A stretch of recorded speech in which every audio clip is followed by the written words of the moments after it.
Hey guys, nandito na naman ang inyong Inday na nangangarap maging successful balang araw. For today's video, samahan nyo akong kumain. Kung may tira kayong kanin dyan at may ulam kayong katago sa ref, sabay-sabay na tayong kumain. Nasa work ako ngayon guys, at lunch break namin. Nagluto lang kami sa office kasi you know, tipid is life. Kasi grabe na talaga pag bibili ka ngayon ng ulam. Nasa 80 to 100 pesos na ang isang takal ng karne. Araw-araw kaming bibili. Goodbye, sweldo, hello, utang, charot. Kaya yun, once or twice a month lang kaming nakakakain ng karne kasi budgeted ang ulam life namin. Pero today, miracle day. May budget kami, ambagan kami. 240 lahat-lahat, 5 kaming maghahati-hati. Kayo na mag-compute kung magkano ang ambagan namin kasi ako mismo sumuko na. Pero to be honest, mas okay talaga pag kami ang nagluluto. At least alam na namin ang sahog. Sure na hindi puro mantika at hindi lasang tinamaan ng inflation. Tansyado ang lasa and best of all, unlimited sabaw. Alam nyo yan, sabaw is life. Kaya yun guys, let's eat. Tara, sabay tayo habang nagchichika. Thankful talaga kami kasi may workmate kami na hindi lang masipag magluto. Pero napakasarap pa magluto. Kaya thank you so much sa'yo. Minsan nga feeling namin may secret restaurant kami. Hindi mo lang sinasabi sa joke lang. Pero kung meron man, sabihan mo kami ha, para may discount kami.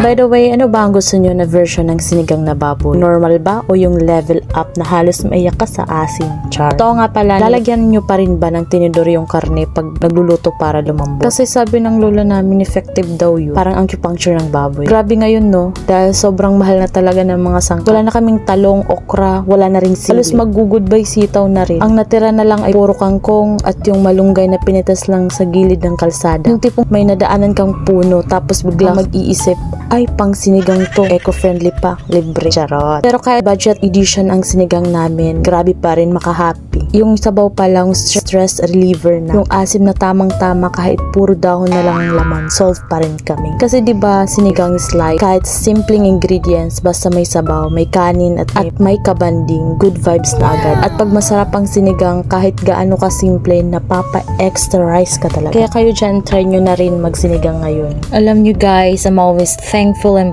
feel blessed every time na may ulam kami. Kaya kahit anong ulam pa yan, basta nakakain, we need to thank God because it's still a blessing. Grabe minsan simple lang, pero sulit na sulit. Kaya thank you so much Lord sa blessings. If you like this video, please hit the like button and subscribe to my YouTube channel. Thank you for watching and see you on my next video. Bye!